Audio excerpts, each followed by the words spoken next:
Donc on appelle ici Hubert Bonin, qui est professeur d'économie et qui va vous parler de l'économie viticole.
Bien, mesdames, messieurs, dans cette salle, on aura les buvants et le sachant. Je récuse l'intervention du monsieur il y a un instant sur l'école. Je suis là pour vous faire court. Et le point vous fera faire un petit exercice de QCM, je pense, dans la matinée. On est bien d'accord. Bien. Moi, je suis lyonnais, installé à Bordeaux et maintenant à Arcachon. Je pourrais vous parler du Chénas et du Fleury. Je vais jouer mon rôle comme M. Arditi, je jouerai le rôle du professeur savant ce matin. Et c'est pourquoi, sur ce thème, j'ai abordé cette intervention par la lettre C. J'ai choisi 5 C, concurrence, compétition, crise, compétitivité et champion. Je crois en effet que, comme vous le savez, pour beaucoup d'entre vous, l'environnement concurrentiel est terrible.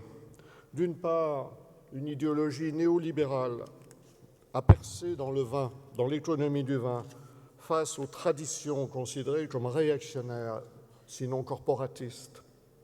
Des services de la Commission européenne ont été désireux de remettre en cause les quotas, les acquis économiques des appellations, la production à l'hectare, les territoires spécialisés, la composition des assemblages.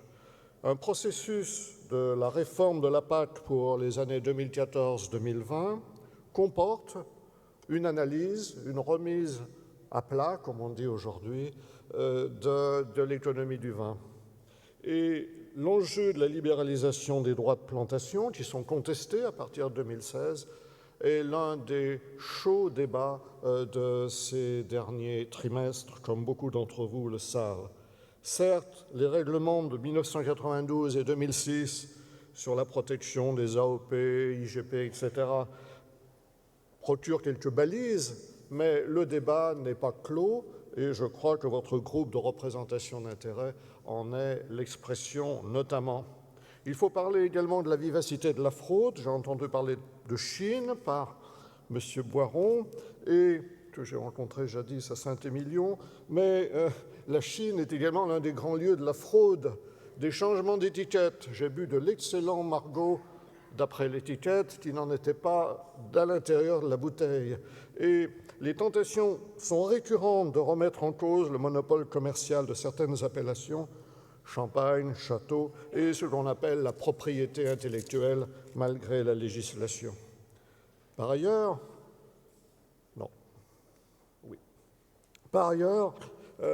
la mondialisation de la production a, elle aussi, contribué à cette exacerbation de la concurrence, qu'elle soit méditerranéenne, avec d'excellents vins espagnols, allemande, mais surtout, vous le savez, partout, moi qui suis un globe-trotter pour les congrès et colloques internationaux, l'on nous offre rarement du Bordeaux, mais généralement des vins de Chili, d'Argentine, de Californie, d'Australie. Enfin, comme vous le savez, le rouge communiste est devenu, qui produisait des gros rouges, et tente aussi à monter en gamme, que ce soit en Europe centrale et, comme vous le savez, dans les vins chinois. Je vous renvoie au livre du journaliste Jean-Pierre Desroudilles. La globalisation des marchés, enfin, est une réalité. Des réseaux de négoce sont structurées à l'échelle mondiale, qui fait que les maisons de négoce girondines sont parues rapidement dépassées, sinon désuètes. N'oublions pas que le groupe Pernod Ricard est un groupe viticole qui travaille en Australie, c'est le numéro 1 des vins australiens et à l'échelle du monde. N'oublions pas la force des centrales d'achat et des entités de vente, que ce soit aux États-Unis ou en Asie. Le cas Georges Duboeuf, dont nous avons tous fêté il y a quelques jours la figure emblématique lors du Beaujolais Nouveau, eh bien le cas de Georges Duboeuf a été emblématique dans cette opération commerciale conduite dans les années 80 et 90 en Asie par cargo, avions cargo massifs. La globalisation du goût a constitué également un danger dans ce cas de cette globalisation des marchés. J'ai entendu parler tout à l'heure de façon élogieuse de M. Parker, rendons-lui hommage. Néanmoins, il a contribué à une école du goût à mettre en cause la diversité d'un certain nombre de goûts. La globalisation du mode de consommation a également fait évoluer le rapport au vin, avec notamment le développement des buffets dans les grands hôtels, etc. Et puisque je parle des chaînes hôtelières mondialisées, l'accompagnement des hauts cadres globetrotters dans leur mode de vie nomade fait qu'ils sont habitués ou sont devenus habitués ou ont tendance à être habitués à retrouver le même goût de vin partout. Et cela débouche par conséquent sur une compétition intense.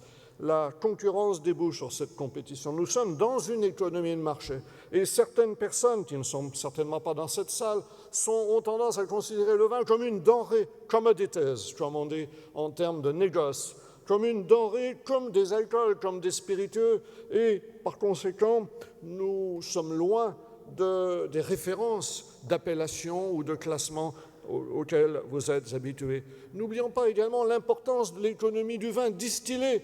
Et en Gironde se situe le numéro 1 de la distillation du vin en France, la société Bernard, et je vous renvoie à son site.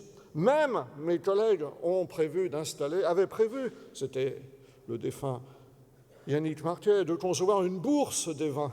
Et par conséquent, on aurait atteint la marchéisation la plus complète. Enfin, le vin est un outil de spéculation dont on a beaucoup souffert à Bordeaux il y a 40 ans, lors d'une grande crise qui a fait s'effondrer la majorité des maisons de négoce girondines. Et cette notion de spéculation est encore bien réelle. En effet, l'on discute aujourd'hui chez les économistes, mais certainement chez vous aussi, parmi les négociants, sur la notion de justum precium aristotélicienne.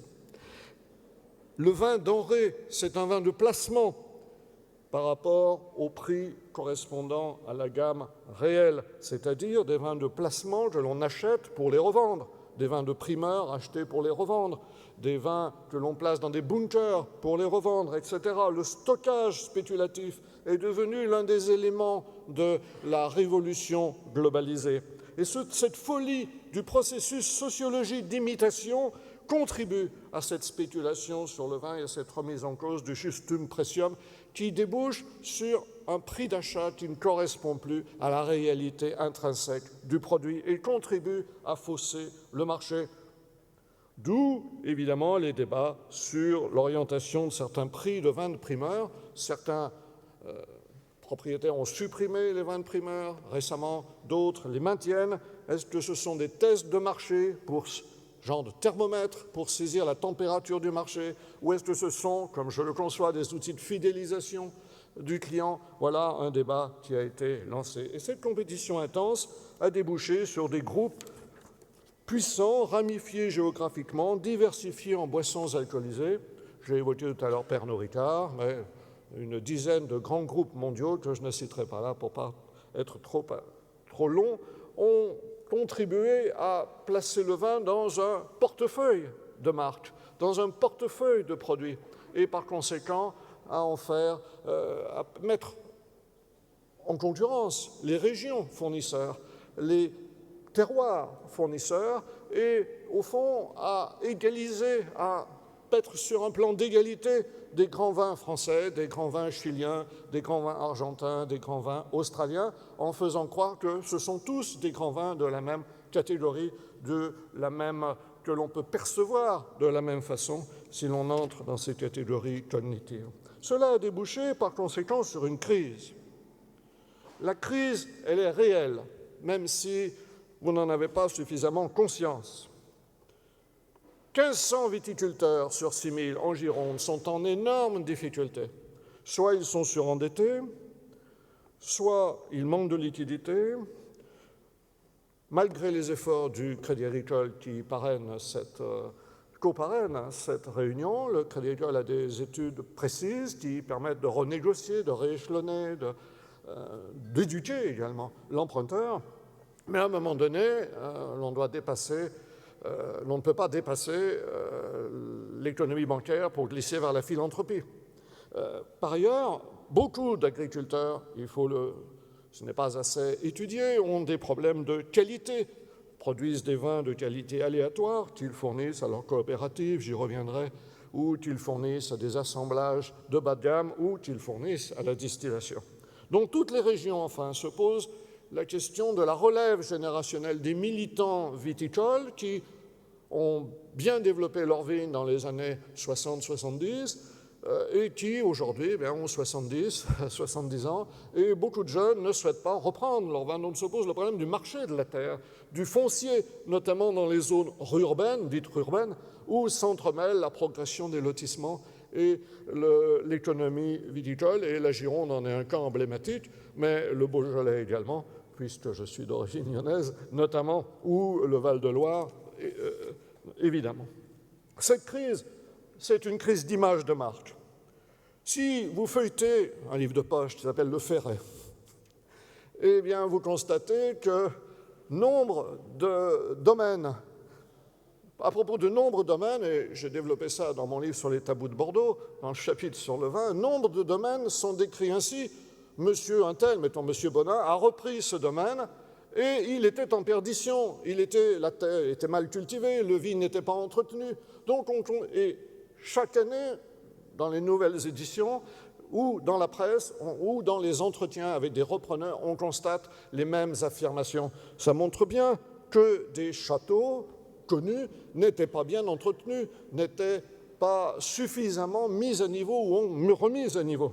Ça a été le cas de Château-Canon, par exemple, si vous lisez la notice sur Château-Canon, qui est désormais monté en gamme, bien évidemment. Je parle d'un état dans les années 1980-90.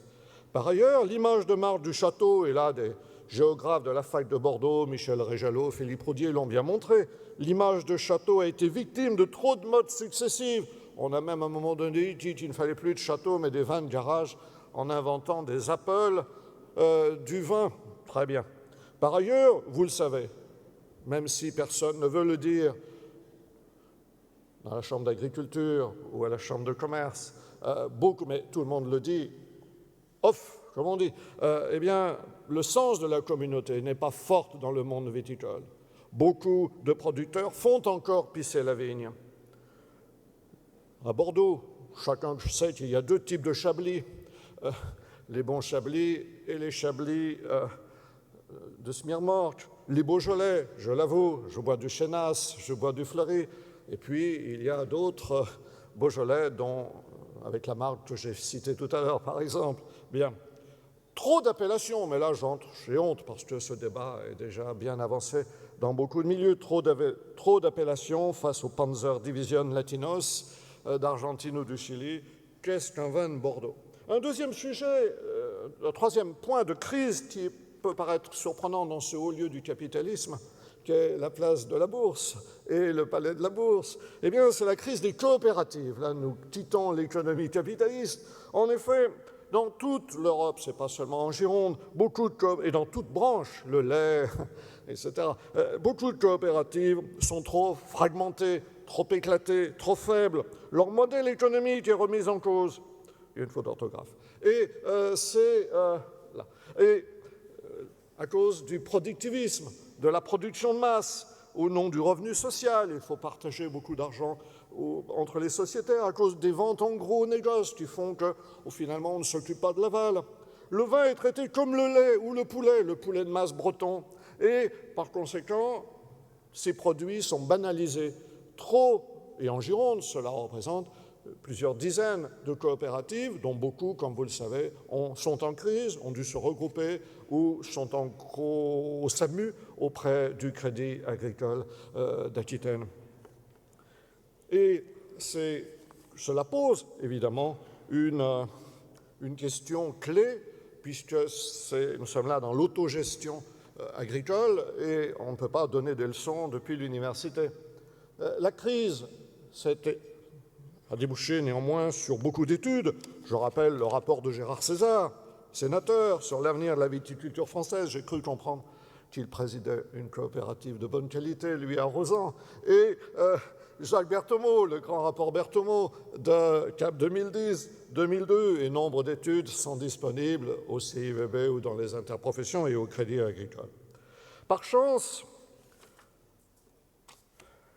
c'est le 4e C, un sursaut de compétitivité a été constaté, mais pas resté, on n'a pas attendu Hubert Bonin d'une part, et ensuite on a les instances, les communautés d'intérêt ont agi.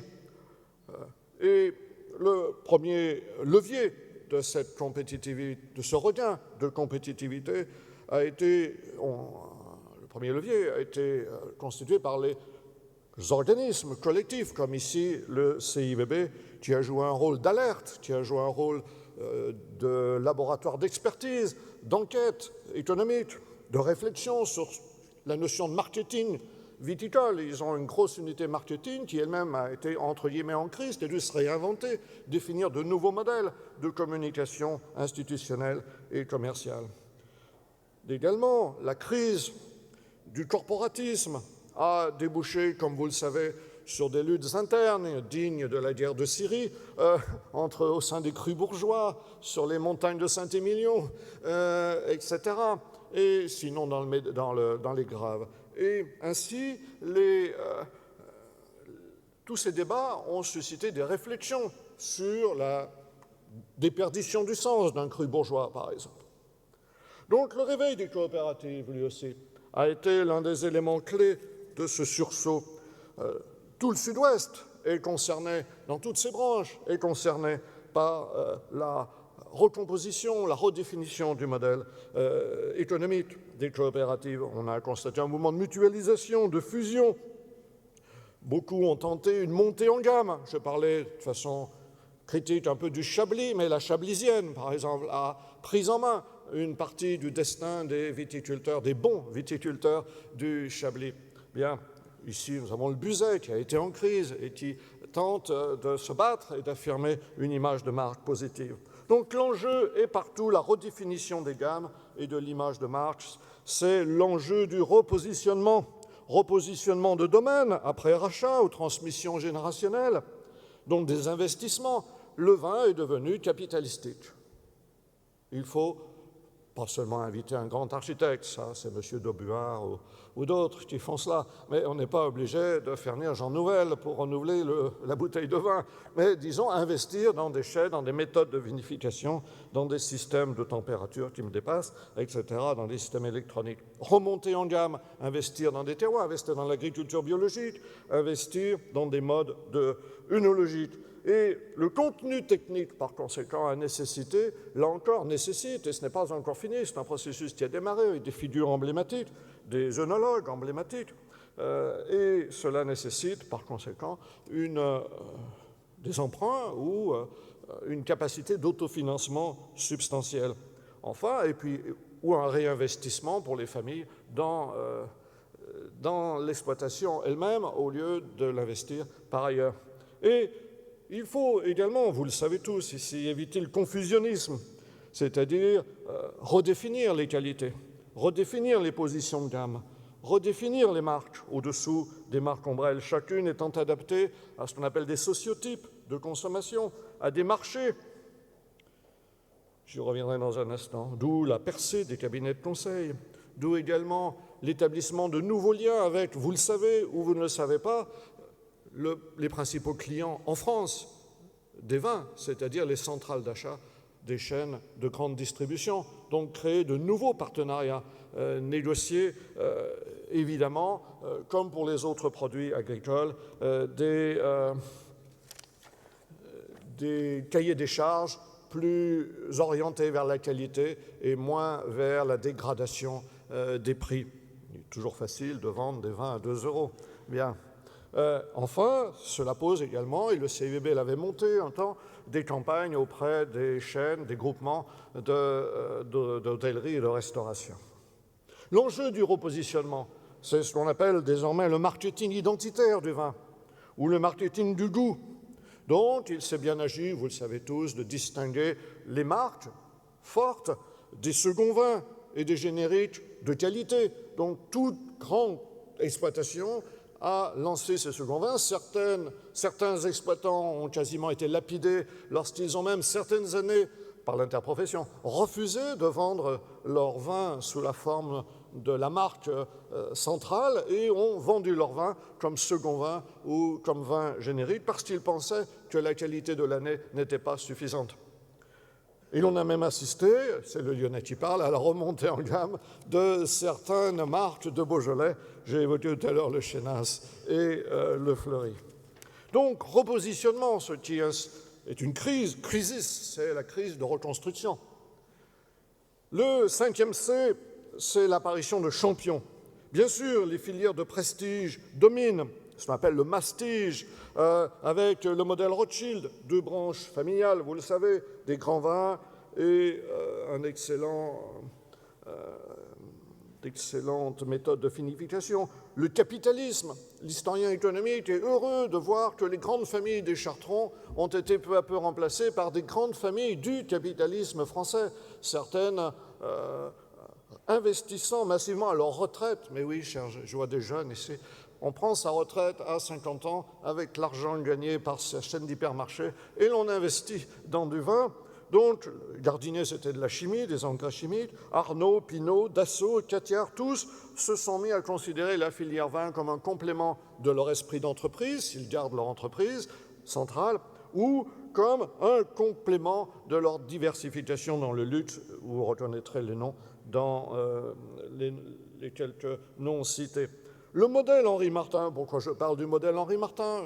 Parce que pas seulement à cause du football et de M. Trio, mais le modèle Henri Martin est le modèle du capitalisme local qui a permis de remonter en gamme et d'inciter des familles à garder un modèle à la fois patrimonial, tout en mettant en place un modèle de qualité. Les investisseurs institutionnels, enfin, les compagnies d'assurance, les banques, dont la filiale Crédit Agricole Grand Cru, et puis des Chinois nous ont rejoints, et vous le savez.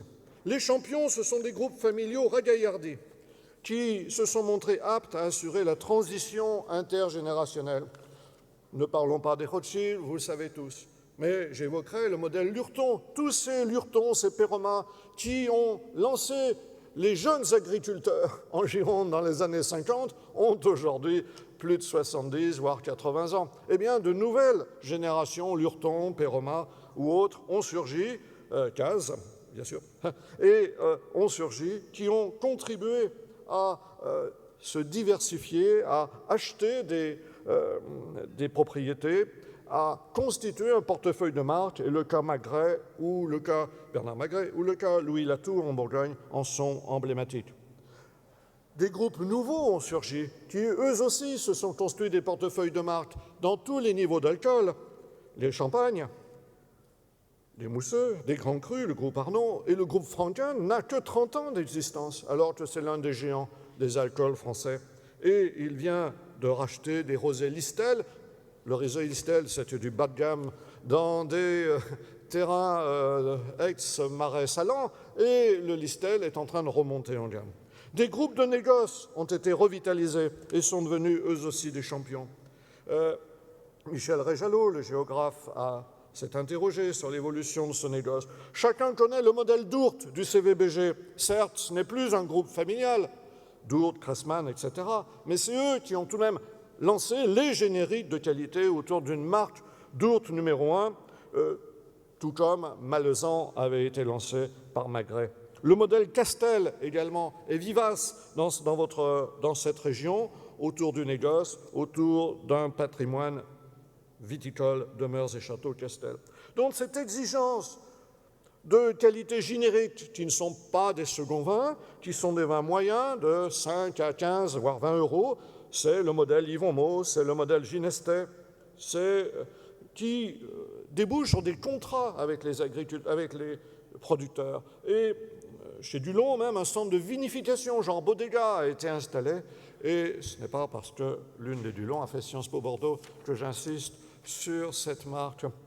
Des groupes plurirégionaux sont apparus, par conséquent, un nouveau modèle économique qui vise à faire fructifier un portefeuille de savoir-faire œnologique, tout en faisant vivre plusieurs gammes d'appellations, à donc faire essaimer le portefeuille de talents, de compétences d'une région à une autre, faire transposer d'une région à une autre le meilleur de chaque type de travail, le meilleur de chaque action commerciale, et surtout, cela débouche sur la capacité de maîtriser des réseaux commerciaux en France, certes, mais surtout à l'international, pour faire concurrence aux grands groupes capitalistes dont j'ai évoqué l'existence tout à l'heure. Non, nous ne sommes plus aujourd'hui, je m'en excuse pour les Girondins de cette salle, mais nous ne sommes plus devant le patriotisme de clocher. Il faut penser France, sortir des chartrons, et les chartrons, on les met au musée du vin qui se met en place. Et c'est un certain nombre de ces groupes, vous les connaissez, Tranchet de France, qui a racheté une maison de négoce en Gironde, des maisons bourguignonnes également, des maisons du Languedoc, comme Advini, qui est le fruit de fusion de plusieurs groupes. C'est le modèle Merlot, ce patriarche étonnant, secret, qui a peut-être 200 ans, qui sait, mais enfin qui se rapproche des 90 ans, et en tout cas qui rachète petit à petit des terroirs, des marques, des maisons de négoce, des châteaux, et j'évoquerai donc Gruaud-Larose, les Castels également, même si un contre-modèle a surgi, mais là, il faut être solidaire du groupe Marie Brizard en pleine crise, puisque c'est Marie Brizard qui avait racheté les vins Bernard Magret et les vins génériques, et cela est en crise. Donc pour rassurer les organisateurs, j'aborde le mot conclusion, c'est le 6e C, et rassurez-vous, donc c'est une histoire sans cesse recommencée, je suis historien de base, il faut penser en termes de capitalisme de vin, y compris pour les petits producteurs, les coopératives, il faut penser économie globalisée, mais il faut être rassuré, car on a quand même constaté, pas pour faire plaisir à M. Babin que je dis ça, qui est le fédérateur de l'esprit d'entreprise en Gironde, mais on a assisté tout de même à un renouveau de l'esprit d'entreprise familial ou capitaliste en Gironde et à l'échelle française. Et il faut bien entendu mettre en valeur le rôle des institutions de coordination, de stimulation, et personne ne l'a abordé, mais je suis là pour le faire, donc il faut penser au rôle de l'université au sein du pôle de compétitivité des vins, que ce soit la chambre de commerce, pas la chambre de commerce, l'école de commerce devenue CAGE, que ce soit l'Institut d'œnologie et autres appellations qui l'accompagnent, et que ce soit, bien entendu, tous les centres de formation de forces de vente qui ont pris corps dans des institutions publiques ou privées, genre BTS, à l'échelle de ce département. Je vous remercie de votre attention. J'ai été un peu sentencieux, je l'assume. Je suis un docte professeur.